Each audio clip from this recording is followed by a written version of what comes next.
Hello again, Dwayne Brummett here with Ali Alberigo, SchoolOwnerTalk.com. Good morning, Ali. Nice to be with you, sir. Hey, good morning to you as well, Dwayne. Great to be online with you as always, chatting and talking about great topics.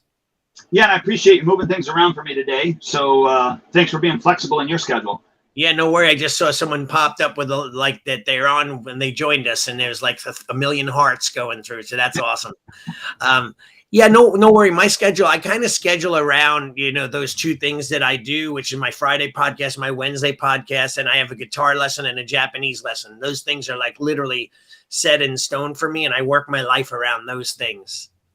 Yeah. So introduce what we're talking about today, sir. And then if you want to give a little backdrop to kind of why we decided to talk about this today. Yeah, I mean, I think that it's an interesting topic. A lot of times people enjoy this topic, and I think could be controversial. But one thing here's really why I wanted to chat about it. I know that there's a new video of Steven Seagal circulating, and it's interesting in how people perceive what the message is in the video. Like I have a few friends that are like, wow, it's amazing. I love what he was saying. You liked it, you watched it, and you sent it to me, right? And it's like, and then there are others like, oh, believe, I had a friend at breakfast say, oh, you believe that, what he said? It's like, so stupid, I think about how the martial arts is, and our topic is, just, the martial arts in general, not about business or how to run a school, but, just generally the martial arts. The other thing is, the direction that the martial arts are going, and, understanding that there are things in the martial arts that are probably quite evasive and elusive and esoteric that are probably not even on people's radar or awareness, that I can feel like me personally and people I know have been very privileged to be around certain things, and that others will never see. And I wish that there was more of us that could get that message out there. So this is what this topic is. Yeah. So for those of you that have not seen the video, maybe we should probably pop that in the. Yeah. Because I sent you two different ones, didn't I? Yeah, there's a part 1 and then there's a part 2. Yeah, and the gentleman Jesse, I can't remember his last name, but he's Kemp, Kemph. Yeah, he's the what is he? The karate guru, or what? I forget what his channel is. He's got a channel on YouTube, and I've seen a few of his videos, which is some of them are interesting. I think he's a kind of quirky, nerdy kind of guy. He's a fairly decent martial artist when it comes to like kickboxing, Muay Thai, even Brazilian Jiu-Jitsu. There was another great video that he did where he went to Thailand and trained at Tiger Muay Thai and MMA over there in Thailand. And that was a great video to follow. And just to see how he was learning how his karate system went up against Muay Thai, and how he used the strategies of Muay Thai, and then he had to use his karate strategies because the Muay Thai that he learned was getting beaten by the Muay Thai expert. So he had to change strategies halfway through. And I thought that was pretty cool. I thought that, I think that kind of video, those TV shows or YouTube channels are pretty amazing. There was another one by Frank Grillo. Have you ever seen that one where Frank Grillo, the star, he's like in a ton of action films. He's a very famous actor. He had a show that he would go to different countries and he would train. And who also did an amazing show? And a shout out to Roland Osborne. He had a TV show where he would go around the world and he'd train. The film crew would follow Roland, and he would go and he would train in Korea with the Taekwondo masters, and then Aikido in Japan, and Brazilian Jiu-Jitsu in Brazil, and Russia with the Spitsna and the military and Sistema people. Are you talking about the human weapon? No, very similar to that. But Roland Osborne's show was, I forget the name of it, but him and I just talked to him the other day on text, and I'm like, dude, we should bring that show back. That was such a great show. I mean, he sent me the DVDs and I watched them, and they were all well done. And traveling the world and getting a taste for all the different martial arts. I'm gonna type in the Steven Seagal and see new interview. Steven Seagal new interview. Well, it should be in your messenger too, because that's where I sent those. Yes. Yeah, definitely. Yeah, it's called Breaking Down Steven Seagal's Aikido Techniques and things like that. But it's by Jesse Kemp. Okay.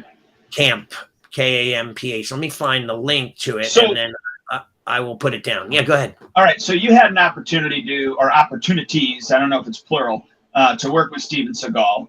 Yeah, Okay. I got to ask first and foremost, real deal, no, or not?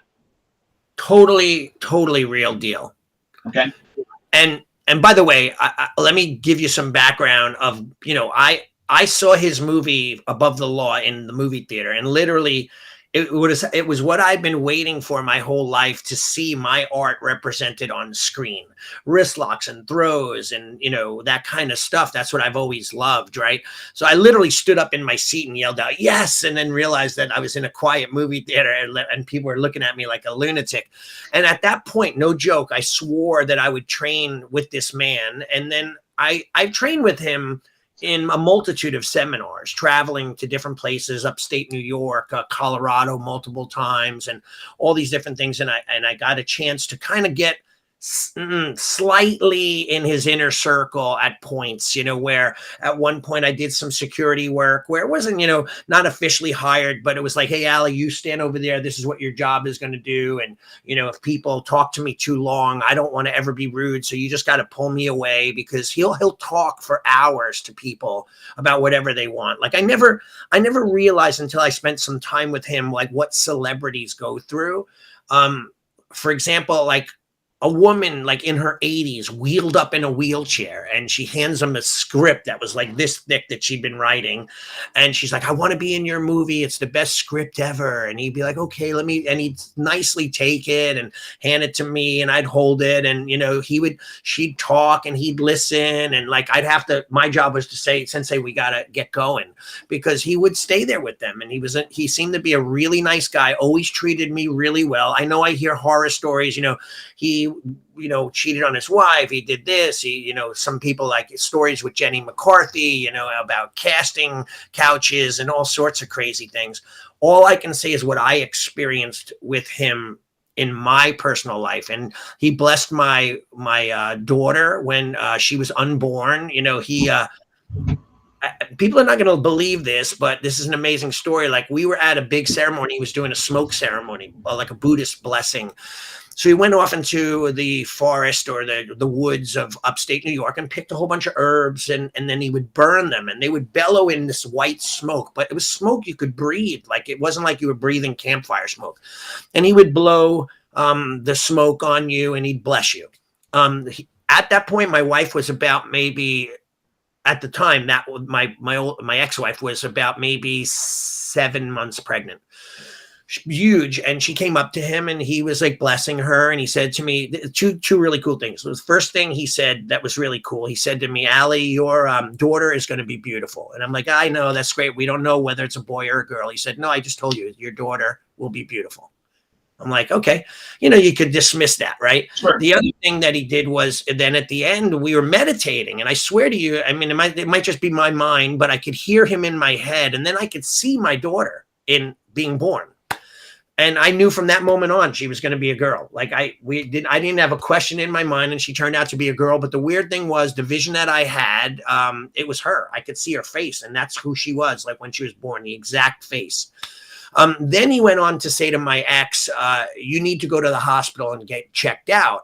And we were like, yeah, well, we did it. We did the amnio and all that stuff that you do before the unborn baby. He said, no, it's not about the baby. Baby's fine. Your daughter's fine. He goes, but I need for you to be checked out right over here on your body. Something's wrong. 2 days later, we ended up flying to Bermuda and to my school down there to teach. And Janelle was feeling her, washing up, and she found a lump in her chest. That day when we came back from the vacation, it ended up being breast cancer. So she was looking, because she was alert. He kind of sensed it. People could say, bull crap, that kind of thing. But and that's how we discovered that she had breast cancer, because she was aware, because he says, I want you to have this checked out.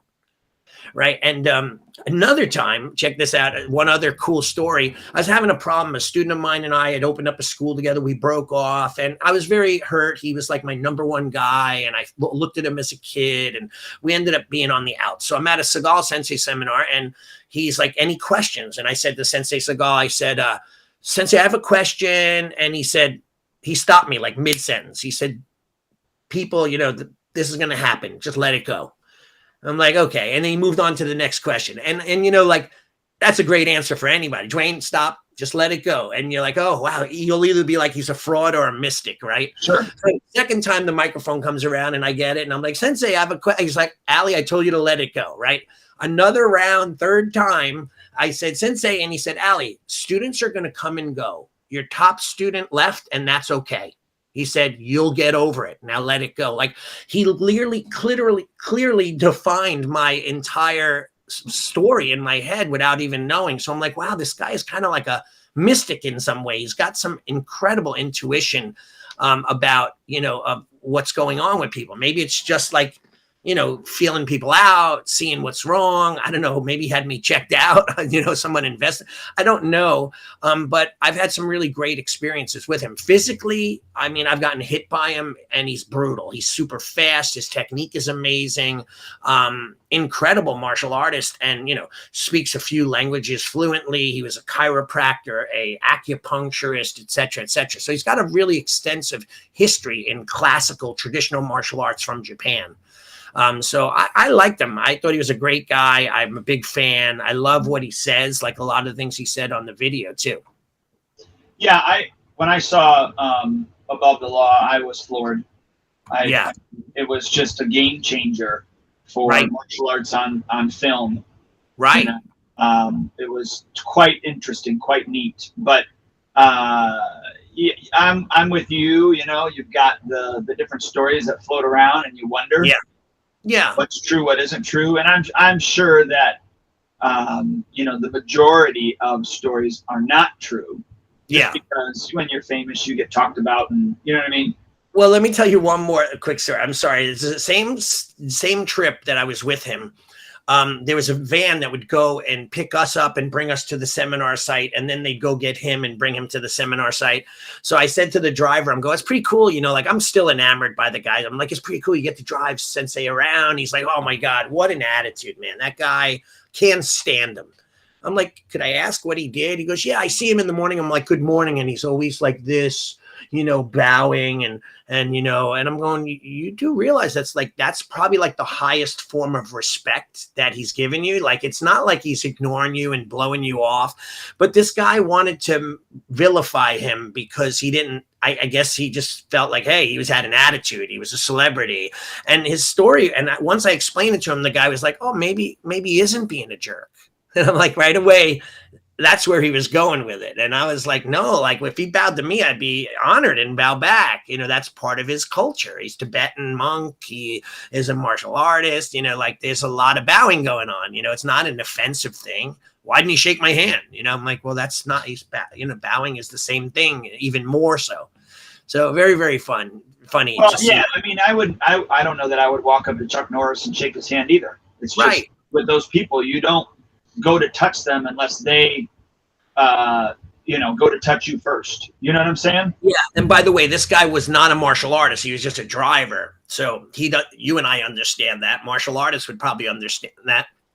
But he was offended by it. Well, I don't know. I've seen famous other people, and I didn't go up and shake their hand. I mean, from Trace Atkins to, on down the line, it's a bunch of different people. And I never once asked to shake their hand. You just don't do that. Yeah, crazy. Someone wrote on our post, they wrote, Jonathan Stroud, who is one of our sponsors from Academy Kings. He wrote, what's up? And what's up, Jonathan? And then he wrote, that's crazy. Could be a coincidence though. And he's totally right. It could be my mind leading me down a pathway because that's what I wanted to believe. That's how people that's how priests sometimes in different churches knock people out right by touch, because you want to believe it so much, but could be a coincidence. But I tend to want to believe that he had some intuitive type nature because I've been around some magical martial art people and spiritual people. Well, look, I mean, I think most people believe that there is a spiritual realm. Mm-hmm. You know, now what path you decide to take and go down, you know, your explanations of that spiritual realm are going to be different than my explanations Right. of Right. that spiritual realm. But I would say where we cross is, you know, we both believe that there's a spiritual realm, you know, because too many coincidences cannot be a coincidence. Right, right. Well, it's anything like you want something and the spontaneous fulfillment of desire, or that other book, I forget what, so popular, I read it a million Law of times. attraction. Law of Attraction was another one. And it's got the red stamp on the book. I have it somewhere, but anyway, The Gift. No, the strength. No, the secret. The Secret. Yeah, there it is. So, that basically is like sometimes when you want something or you manifest it with energy, it comes to you, right?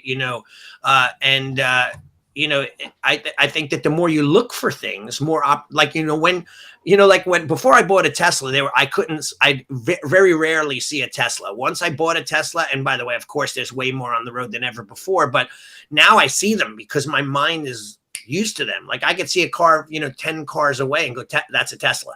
Like your mind is intuitively enough and tuned in to be able to see things. So like you might have a million opportunities. Remember that old story where it's a biblical story about God, and the guy is in a flood and he's climbed to the roof of his house, and the water's pouring past him and it's getting higher and higher. And he said, God, help me. I need your assistance. I'll only take help from you. And lo and behold, on a canoe comes a guy and he's like, hey, jump in the canoe. I'll get you out of here. He's like, no, I'm waiting to hear from God. Go away. I'm waiting. And then, then a guy comes in a motorboat and he says the same thing. And then a helicopter's overhead and they lower a rope and he pushes it away.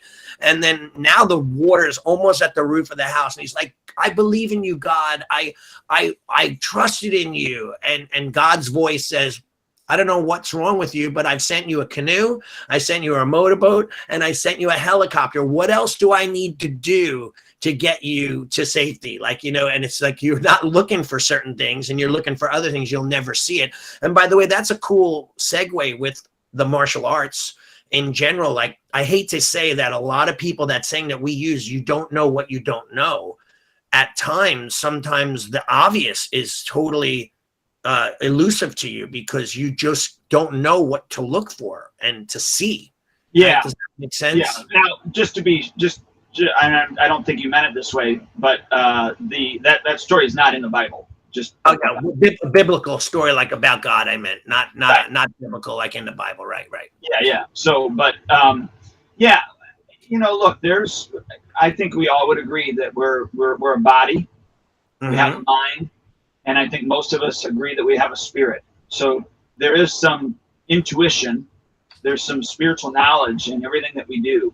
And obviously, depending on what you believe, that's going to kind of dictate those type of things. And yeah, you're right. If I buy a red sports car, what am I going to start seeing everywhere around? Is I'm going to start seeing that exact sports car, maybe in different colors. Right. I'm going to start seeing that more and more often. So that, and I forget what that's actually called, but that's actually, there's a name for that, and it's proven. So that's not a wish or a hope or a dream. That actually happens. Yeah, and why wouldn't I guess that through our modern society, we're fed so much negativity. Why do we see negative in everybody, right? The same way the way that guy bowed to Steven Seagal, or Steven Seagal bowed to him, and he hated Steven Seagal because he bowed. If we're fed so much negativity, how could we have a positive outlook on life? So quite the opposite. If you feed yourself positive stuff and you read books and you're around positive people, you'll start to see things from a way different perspective. With the law of abundance versus the law of scarcity. Well, I like what Zig Ziglar used to say is, you can accomplish way more with a positive attitude than you can with a negative one, and he said that a positive attitude isn't necessarily going to bring things to you, but you certainly can accomplish more with a positive attitude than a negative one. And I'm paraphrasing what he actually said because I don't remember it verbatim, but that's really what he meant. Right. Well, you met a girl that I was dating, I mean, some many years ago. And it was like, I had you talk to her about growing her yoga school. And it was funny, like after you got done with the whole entire thing on how to help, we're like, so what do you think? She goes, I hear you. I'm just not going to listen to you. Like, and I'm like, what was the waste of time? And the whole entire time is sitting and talking. Like you should have just stopped it. She should have stopped it in the beginning. But it was like people don't want to listen. They're not going to hear. They're going to be in that negative mindset and live in that negative loop continuously. And so like martial arts to me, if I could say that I've been privileged to see some amazing masters. Like I had a yoga teacher that was 122 years old when he passed away. When I would sit and talk to him, he would tell me things about the old days. We're talking the 1800s when he was born. He saw every technological advance in society. There wasn't running water. There wasn't heat. There were no airplanes. He saw that happen. There was no wars that he knew, the World War I, II, III, Vietnam, all that. He saw that all happening. And he would tell me things like, there were yogis that could manifest things in thin air, reach into another realm and pull them out. And now, whether you want to believe that or not, I do think that there's certain truth to certain things that have happened that we no longer see, like mystics or people who had very, very incredible intuition about certain things, or people that were healers, and things of that nature. But I think the more and more science starts to tell us that that's not true, we won't believe in mysticism. Like people that I know are agnostic, I think as it is, where they're like, show me the truth that God exists. I don't believe that there's a true God. Or atheist. Atheist, right? Yeah. So like I'm like, I know, and then people will say, well, look at the sky, look at the sun, look at your kid, and like, so it all depends on how we want to perceive the world. I gave a friend of mine a book. It's by Ray Comfort. It's called God Doesn't Believe in Atheists, because he said he was an atheist. Okay. And so I gave it to him for Christmas one year, and he opened it up and read the first line, and I'm gonna probably botch the first line, but the point is, when I finish it out, it'd be kind of funny. But the first line of the book says something like, in order to believe that there is no God, you first have to believe in a God that you don't believe in order to not believe in him. Right. And right. he read. I swear he probably didn't ever read anything more in that book, but he read that, closed it up. He goes, that actually makes sense. And I go, it does, doesn't it? He goes, yeah. He goes, I think I'm agnostic now. That's so funny. So yeah. So, like, I'll give you a quick example. We'll go totally, like, it sounds like we're almost in a religious path, which I love. That's why with you and I had a question about a student of mine who doesn't want to compete in the martial arts because he feels a competition, in his belief of religion, it puts him in a position where he feels like he's competing against others to win. His ego's in a bad place, that competition is not good for him spiritually. And I'm looking forward to having a more deeper conversation with him, because now he's very frustrated, because I said, yeah, but what if you just do the competition to make yourself better? God wants you to be a better person. So what if you're learning how to deal with stress, become a better fighter, so you could defend yourself and your family, yada, yada, yada. And I think that he's struggling now because now he feels like, oh no, I'm going to be led down this negative path. And in his mind, that's not good. So I need to talk to him about it. But we were talking about martial arts in general. And I was saying, like, we have to learn that we have to push our comfort zone. We have to force ourselves to go, and work harder to be better in realistic situations, or else we're not going to be anything more than hobbyists. Right. Well, and I brought up to you, because you and I chatted about that this morning, was the fact that, what about Tim Tebow? I mean, he still put himself in competitions. What about Drew Brees? They're both Christians. He put himself in competitions. Right. And the list could go on and on and on, between sports individuals that are Christians, and then everyday life individuals that are Christians. But yeah. So, and I get what the student is talking about. Obviously the scripture talks about, Bible talks about, the pride comes before the fall. So I understand that you don't want to be prideful in a bad sense, right. With the abilities that God has given you. But if you're able to utilize those abilities to his glory, then I think that's where the shift comes in. If I'm able to do that. And I would love and not that I even said this to you, but I would love to kind of hear that conversation and kind of be able to be a part of that. But I don't want to make him feel like he's getting tag teamed, you know, one by a Buddhist, right, and another by a Christian. Yeah, I wonder, like, for me, like, I'm born, raised Catholic, communion, you know, a confirmation, all of that stuff. So, but I tend to lean towards non-dogmatic Christian beliefs, but I love Buddhism because of the Eastern philosophies and that kind of stuff. So I don't know what I am, more of a spiritualist, I guess, but I've practiced Buddhism for a long time. Again, like with the martial arts, I was talking before too, like, I find that people have not, like, the martial arts throughout the world has kind of gotten watered down slightly.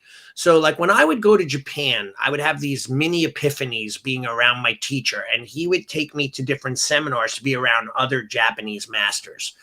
And I would see them do things that could be considered magical. I'm holding up my quote fingers for just the listeners that don't have video. And, you know, magical in what sense? He's not levitating. He's not like, you know, disappearing in thin air, but more like the mastery level where his ease of understanding, the way he does things were just so magical, you know, compared to like a person. And I'll give you an example with my students. Oh, and also in that video with Steven Seagal, where he's teaching a front kick, right? Everyone in the martial arts knows a front kick, right? It's pretty simple. In fact, when Seagal said, hey, I taught it to Machida and to, I think it was, I forget the other. Silva. Yeah, Silva. And these guys are MMA superstars. And one's a karate legend. One's a Muay Thai French savate guy. So they adapted what he taught in the front kick, and they were knocking people out with the front kick. So, but people are like, oh, they bought the magic Kool-Aid, because, oh, Seagal taught him a front kick now.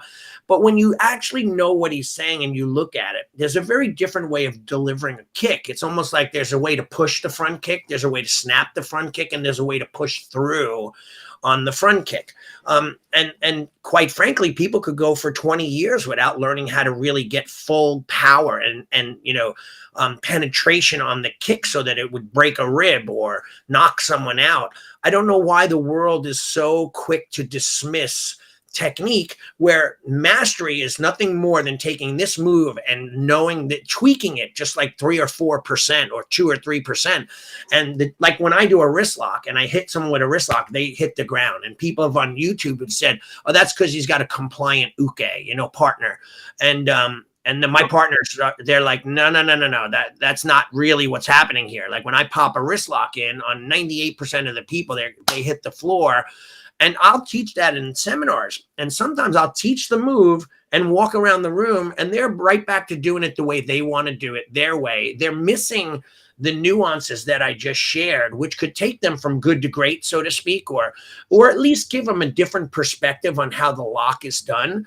And I wonder, like, why are we so quick to dismiss that and those little mastery secrets of the martial arts? Well, when he was talking about just the karate chop, and I was watching him perform that, that's like totally different, right, than what I've ever done, right? You know, and the way that he's delivering it, yeah. And you know, so in my head, I'm like, obviously, when I saw him do it, I'm like, wait, he's not even doing it right. And then I stepped back because I did that. I was like, what? He's not doing it right. Yeah. I step back and I'm like, okay, I'm just gonna listen. And then now I'm looking at that, going, wow, that's completely different, and that is what you're talking about, that 1 to 2 to 3% difference that could make that technique so much more effective when utilizing it. So I just thought that was interesting, you know, in itself. And we have a move in our style called Hichonokata. And it starts off where we're almost like in the Karate Kid posture. One foot is on our knee and we're balanced on one leg and our hands pointed to the opponent. And I ask my students all the time, and I say to them, would you ever do this in a fight? And they're like, no, I'm not going to stand on one leg and stand there. And I go, you've missed the concept, because it's really not standing on one leg. That's just the practice, but it's really a leg check, so that they throw a low leg kick and you rate, you know how people in Muay Thai and karate, they leg check it with their shin. So it's a leg check and then a kick to the groin. And then you step in and you shoot though, which is like you said with Seagal, to the neck. So then I said, would you do that? And people are like, oh yeah, I would do that. I said, but this is the balance point, because if you can't balance on one leg, how could you do a leg check? You know, like, you know, so when people see things in their own perception, that you don't know what you don't know concept, they're totally lost to what is really going on, right? And then the potential for them to learn even further is lost, because the first step of learning the basics is no interest to them. Right. Like I've been hit by Seagal. One, when he says hello to me, he used to come up and give me a slap in the face like an Italian dad would do. That alone, his hand, by the way, if I shook his hand, his fingertips were probably like 5 inches longer than my hand. That's how big he is, 6'4". And so you have Donald Trump hands. That's what you're saying. Yeah, right. Well, yeah, he's a big guy too, by the way. I've been around him once. I'm going with the little combo and yeah. But he's a big man as well. I got to shake his hand, and he's large too. Like I said to Trump once, I said, I was shaking his hand. I said, I hope the wealth rubs off. He goes, why don't you just get back to work and maybe it will. And he pushed my hand away, and then he went like this to me, like, and he's being funny. But Seagal would hit me, and I'd literally get my brain would rattle just from like a comfortable hit. I mean, he hit me once with a forearm strike, which literally took me off my feet. Like, not that I went with it, like I wanted to do that. That's how his flow of energy and power was. So I feel bad at times for, people that don't want to see the classicalness of the martial arts. Someone's coming to my door, and then my dogs are nuts. So let me mute myself, and you continue to talk for a second. Okay. Yeah, it's okay. So, I will say, and you can rebuttal to this. Again, going back to, watching Above the Law, and then the other films, especially in the beginning, were phenomenal. Especially, like I said, the fight scenes and those type of things. Where my disappointment is, and where it lies, is basically him and him moving to be more in line with Russia. And I'm not talking just because of Ukraine, although that even amplifies it. But I understand. I shouldn't say understand. I heard what he said with regards to America, and why he doesn't like America, or why he's fed up with it, or whatever. But I don't know that Russia is the next best place to align yourself, if that makes sense. Totally does. And again, like, I'm not saying that, everything that he does, I agree with, and things that he says, I agree with. I'm just saying, able to separate them. Yeah, I'm able to separate those things. And by the way, like, I'll hear people say certain things, and it will, of course, shadow or shade how I feel about them based on their personal beliefs. Similar to my student feeling like, hey, if I'm going to be forced to compete, this may, it may hurt my relationship with the martial arts, because it's going to make me not want to love to go to the school because I'm feeling torn about it. Right. Right. But, going back to like just understanding martial arts, I believe, and I did an interview with Steven Seagal once for my newsletter way back when. And I said to him at the time, and we're talking like 94, I said, where do you see the martial arts going? He said, at the time, this is when the UFC was just kind of gaining popular, becoming popular. He said, I see it in 3 realms. He said, I see it in competitiveness and like gladiator type fighting, like the UFC. He said, I see it in sport competition where the martial arts have been extracted, and it's nothing more than like when we had Herb Perez on and we interviewed him, he was like not happy at the Olympic Taekwondo gold competition where they don't even hit each other. They're not even working martial arts anymore. So he said the sport aspect where the martial arts have been extracted. And then he said there's going to be those traditionalists that are still holding on to the old lessons, the old values, and the old teachings. But he said he does believe that those will eventually die off. And that's saddening to me because. Well, and that would be, that's your, I was gonna say bread and butter. That's not the right verbiage. That's my quest. My purpose is to not. Yeah.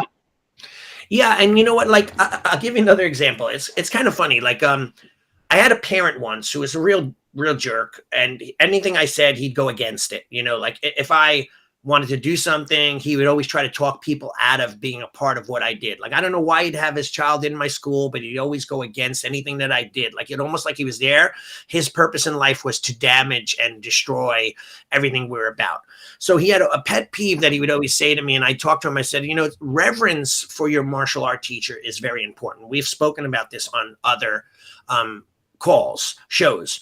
And people don't realize that reverence is not for the person only. Like, I revere you as a great person, a Christian man, a good businessman, a kind-hearted person. I have reverence for you for those things, but it deepens my relationship with you when I can recognize that. So, like, for example, if I told my students, which happens all the time, do your wrist like this way, this is the proper way.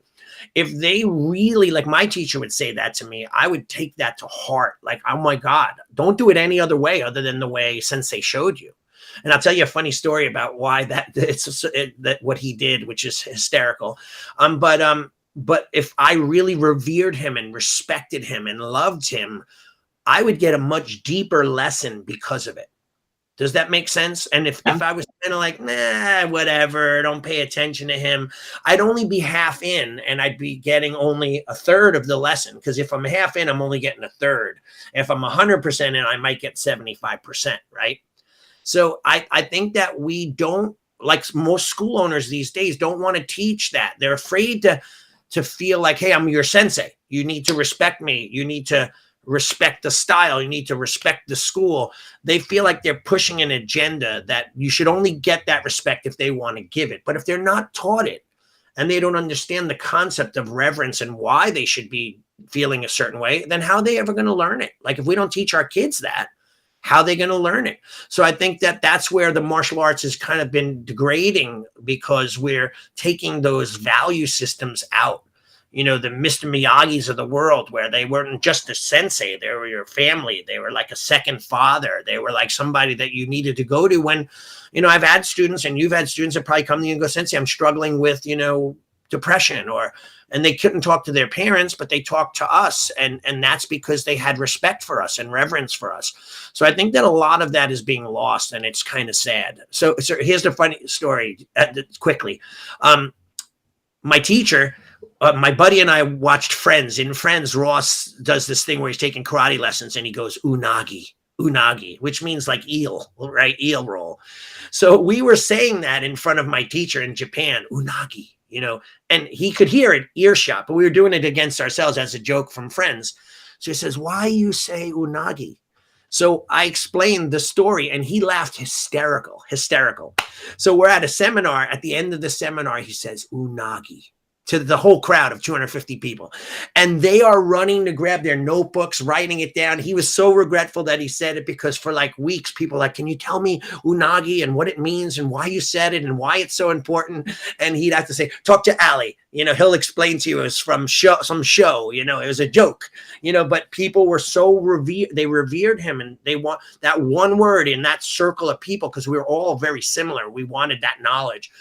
We wanted to know what unagi meant. It wasn't the eel roll. They knew eel, right? But they wanted to know the essence of unagi. You know, is there a secret to it? So like that reverence could go a long way. And I think that that's one big thing. And I think instructors are afraid of it. They don't want to feel egotistical. They don't want to feel like they're forcing it. They don't want to, so they don't teach it. Well, I think that that's partly true. I also think the secondary thing is that the parents don't teach that concept to their kids, and so it's foreign to their kids. You remember growing up, and you know, it wasn't you know, Jeremy and Janet that were living next door. It was Mr. and Mrs. Smith, and you always addressed, hi, Mr. Smith, hi, Mrs. Smith.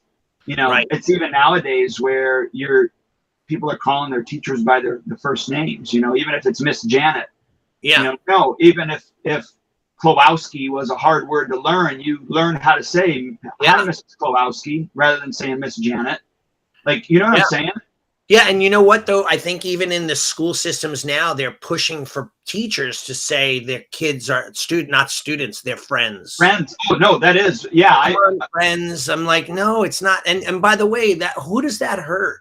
It hurts the child yes. because they're not, you don't respect your father the same you act differently with your father, or at least you should, than you do with your buddy, right? You would never like think of saying, like, I remember once I was on a testing board with my teacher and we had just come back from Vegas, so we were very casual and joking a little, and I remember saying something under my breath but people might have heard it, and I remember letting the words slip out because I was in the casual mode, but I was really, should have been in formal mode.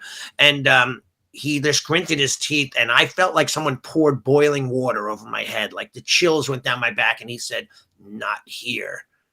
Right. And I was like, I knew, Sensei, so Gomenasai, I'm so sorry, because it was like I kind of got comfortable for that one moment. And then I realized I should never be comfortable. But it was that we were in comfortable zone for a few weeks or days or whatever we were there.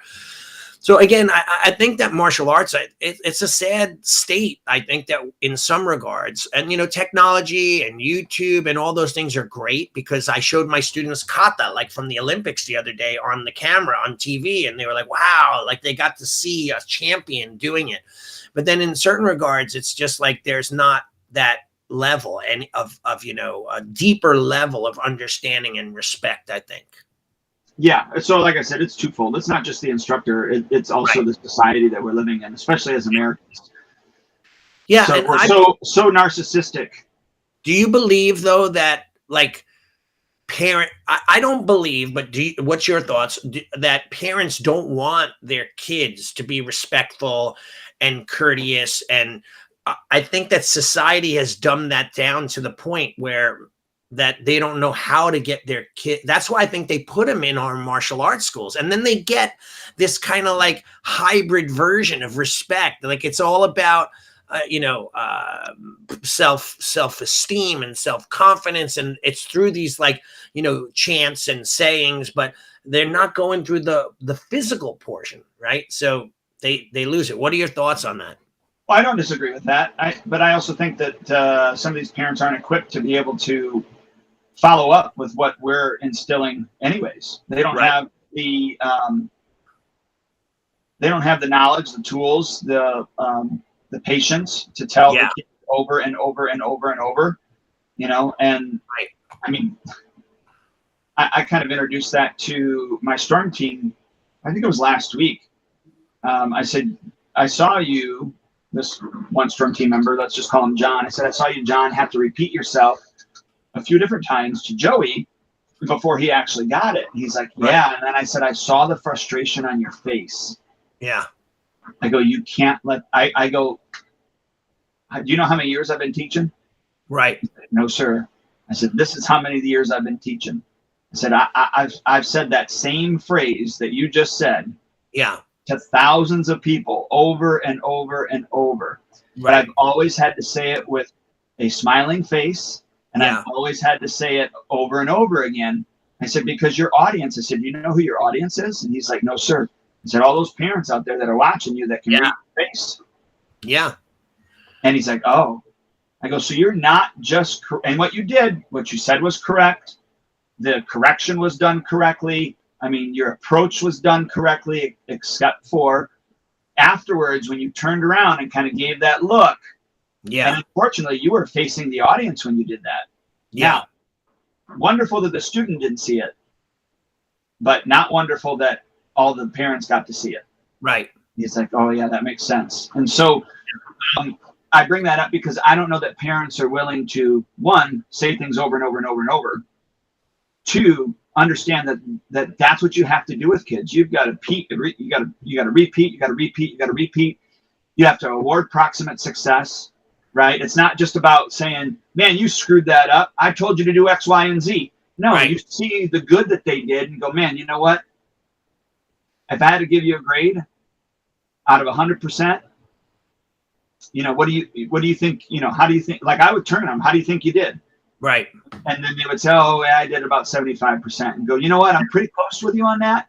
I would say more like 65%. Here's the 65% that you you did correctly. Now, the other percentage, what can you improve on? Yeah. You know what I mean? Yeah. And then, all right, now go and do it. Like, I mean, that's it. And then follow up to inspect what you expect, make sure that it was done. I don't know that parents are equipped to do that, nor do they have the patience or the focus. I'm holding up my phone right now. Yeah. Because even the parents are so engaged in their own devices that they're not paying attention to what's going on.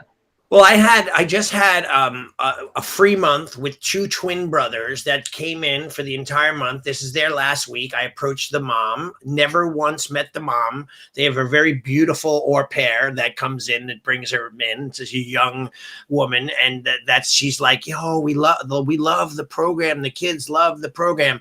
I just asked the mom if she'd like to commit to the program. Never met her. She's not stepped foot in my school, not seen the kids work, unless maybe she did it on Zoom that I don't know about. But then, and then I said, oh, do you want to get involved? She's like, well, how much is it? I said to her, I said, we sent out like 10 emails with all the explanations. Oh yeah, I didn't get a chance to read them. She's just too busy to do anything. And then she says, yeah, well, we take off for the entire summer and we're running around. I said, okay. She goes, can we just do month to month? I go, no, that was in the emails that I sent you. This is a commitment type program. Oh yeah, I don't think then we'll be continuing. And like for her, there's nothing invested because she didn't see what we've been doing. Like, and now the kids are doing so well. And I almost wanted to say, why did you waste my time? Like, why bother? But of course it's a free month, but there's no obligation. But I look at that and I go like, man, what a huge waste of time, buddy. High five. You're awesome. You're doing great. You know, teach them, make sure they got it right. And then boom, done. Like the value that they put on what our service or what we're teaching is very minimal, you know, to what I believe it is, or if they knew what we did, what they would believe it was, right? But they didn't take the time to engage. Yeah, but you know what? You took time to invest into those kids. You don't know what's going to stick and you know what's going to stay. Right. But then also, the lady that brought them, she might be a big advocate for you and go, oh yeah, if you want your kids going to martial arts, this is the place you go. And now, you know, my boss didn't sign her kids up there, but it wasn't, you know, I don't think it was because of anything that they didn't do. In fact, they went above and beyond. Like, so. Yeah. No, I get it. Thank you for pointing that out. Cause I do, you know, you tend to sometimes get a little frustrated. And yeah, I do it because I do it. But at the same time, you know, when you look at that and you go like, wow, it could have been 2 more kids that could have been changing their lives, but the parents are so disengaged. So it's just really in reference to your comment about like, they're on their phone. They're too busy. You know, you know, they don't really get anything out of it. Right. Which is amazing to me. But yeah, it's funny. Like we're in a state right now where I think that the martial arts is slowly degrading, although it's not that it's bad because it's amazing, the martial arts in general. I just think the traditions and the nuances and when I say traditions, where the stuff was invented, you know, I think that, you know, people might think because they're modernizing what was done that they're making it better. But at times they're not. Like our society, we've modernized. So we call our neighbors instead of Mr. and Mrs. Jones, they're like, you know, Jack and Janet. Like, yeah, it's the modern way. Is it the right way? I think those old value systems are being lost. You know, I think that where our society is moving in a direction where right now we're looking at people, they don't have any real sense, and I say people, it's not a broad thing, but those people that don't have a broad sense of respect, like that's why they talk to cops the way they do. That's why they'll go in and steal. Like they have no fear whatsoever. They walk into a store with a shopping bag. As long as they steal under $900, they're allowed to walk out and they're not going to get arrested, right? Like there are people who will hit a woman, a guy with no question, not even like a spousal abuse, but like just a guy gets in an argument with a woman and like starts beating her up MMA style. And I'm like, that I would have, if that was in my day, I don't know about your day, and guys found out that I did that, they would have beat me up. Like it wouldn't have been accepted or like not just looked down upon by smart people, but there was kind of like an unwritten law, like you do something like that, you're going to get a beating, right? Well, I remember in high school, there was a girl that one of my friends really, really liked, but she was dating someone and he found out he was physically abusing her. Right. So he confronted him right in the hallway and there was a fight.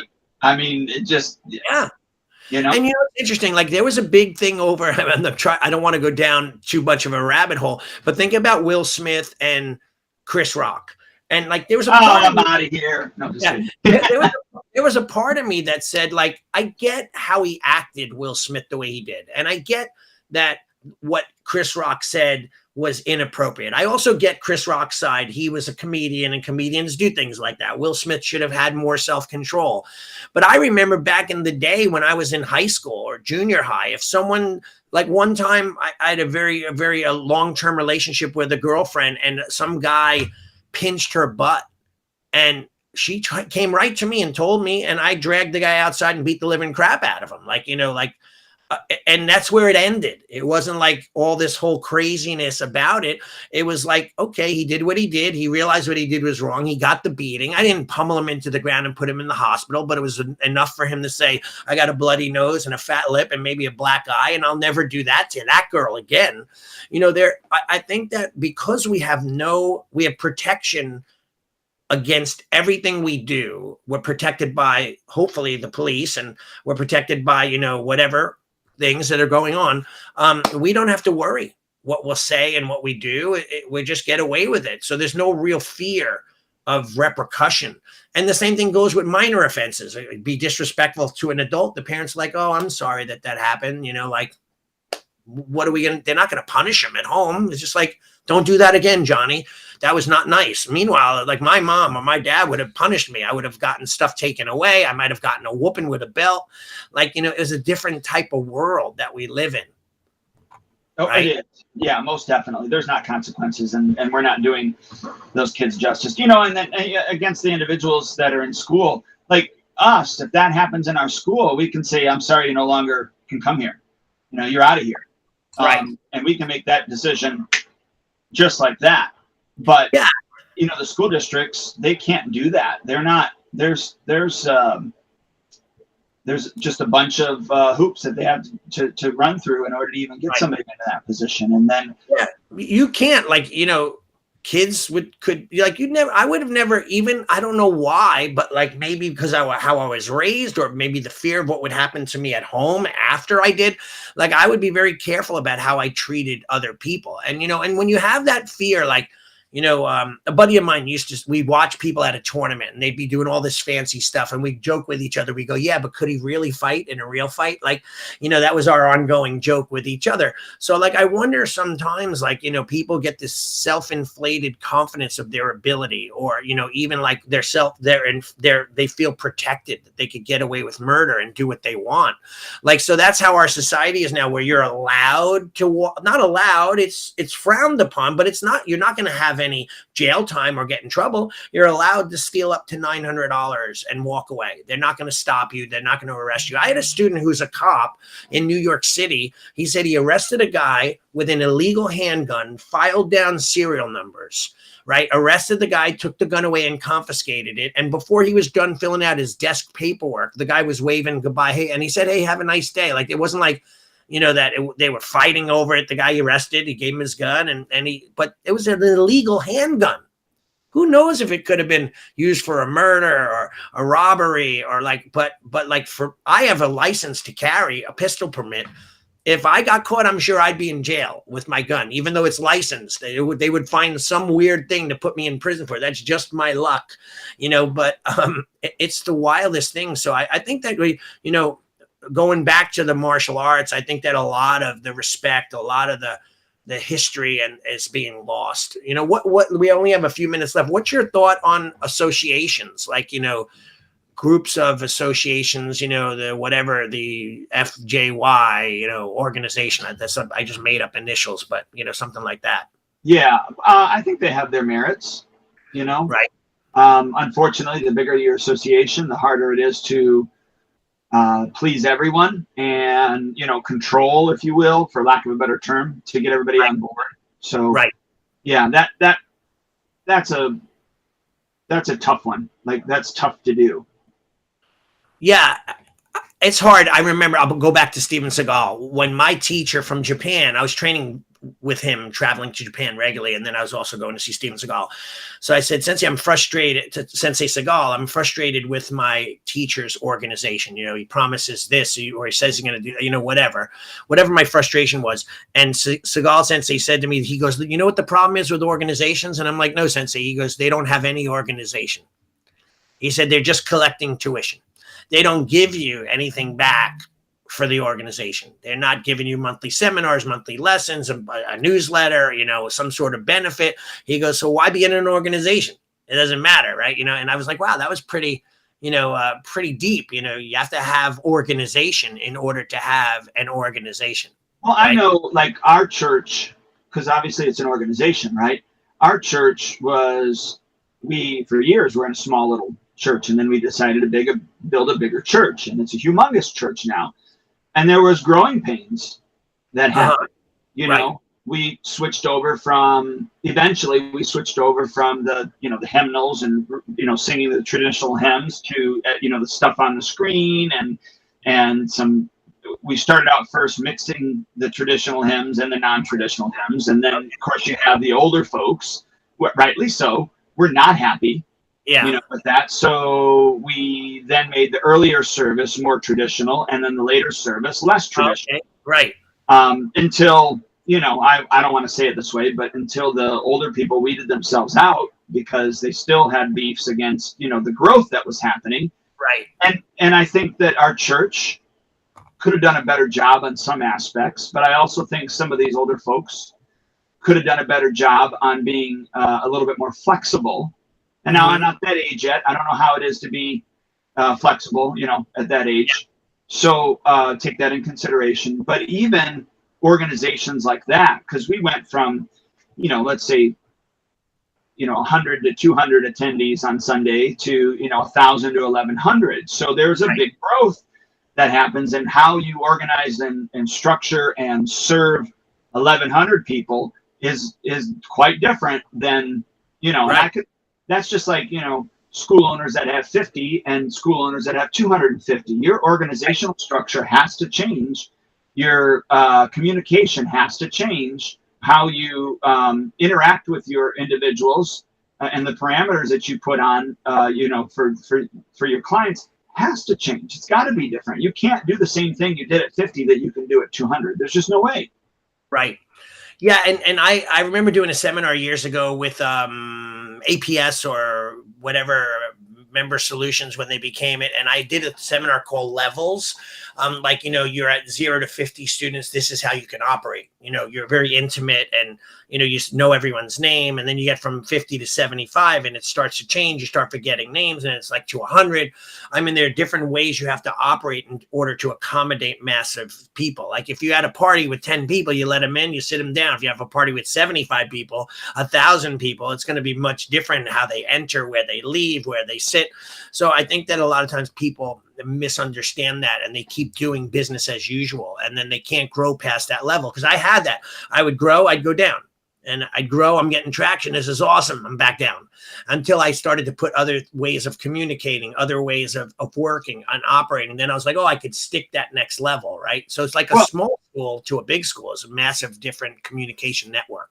Well, even your lesson plans and how you deliver the information has to change a lot of times, because I can remember doing the one room schoolhouse type thing. And then when you had more people, then I had to have an upper level and a lower level class. Right. And then I had to split it to 3 different levels. So it was beginner, intermediate, advanced. So I even had to, during the growth process, you know, just create different levels or structures in order to deliver the information that needed to be taught. Right. Yeah, it's so true. But we're sadly out of time, and I think that, you know, this could be a whole I could ramble on forever. I mean, I could talk about anything, and you know that poor you, that you got to listen to me every week.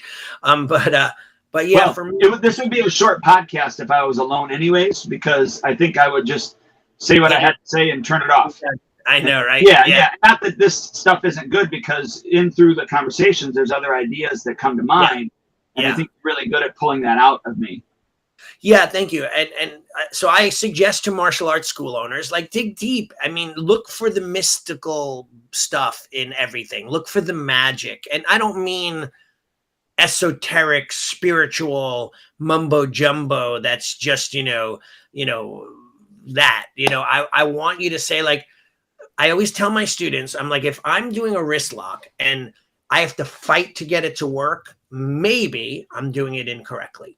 If I'm doing a front kick and it hits the person and I'm doing it with all my might, but it's not hurting them or it's not knocking them down or knocking them out, maybe I could learn how to adjust my kick so that I get the maximum impact, right? It's like shooting a gun. You could learn the grip, you could learn the format, you could shoot the gun and you could still miss the target. But if I've been with Navy SEALs and they've, like, for example, I had an AR-15 rifle and I'm left eye dominant. So I'm like, the scope is here and I'm trying to lean my eye over and I'm closing one eye. And he's like, why don't you just flip the gun sideways? And I'm like, you could do that? He goes, it's your gun.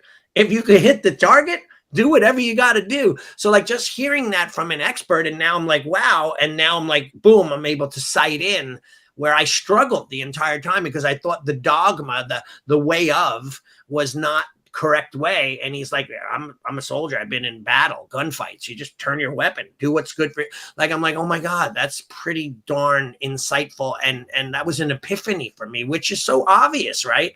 So like we ask ourselves, like, why don't we look at things and say, how can I get this better? How can I get it to work? Right. So and it goes along with even just was it James Clear, the habits. What is it? 7 Habits of Highly Successful People, or no, Atomic Habits. Oh, great book. Such Atomic Habits. So, and it's just one little thing that 1% that changes it dramatically. Yeah. The same with the book, The Upstream. Like, I got one thing out of it that literally changed my entire life. Like, let's look before it happens, what could we put in place to not let it ever happen again? Rather than always picking up the cleanup on aisle 6, right? Like, let's not put stuff there that's going to break, that kind of thing.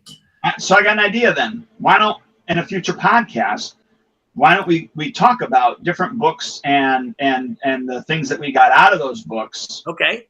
That have been epiphanies for us and have really changed the course of our life, of our business life, or our personal life. Okay. Not that we're promoting the book, but just like, man, this was a game changer for me. Right. Yeah, absolutely. How's that sound? I love it. I love it. Let's do that. All right, dude.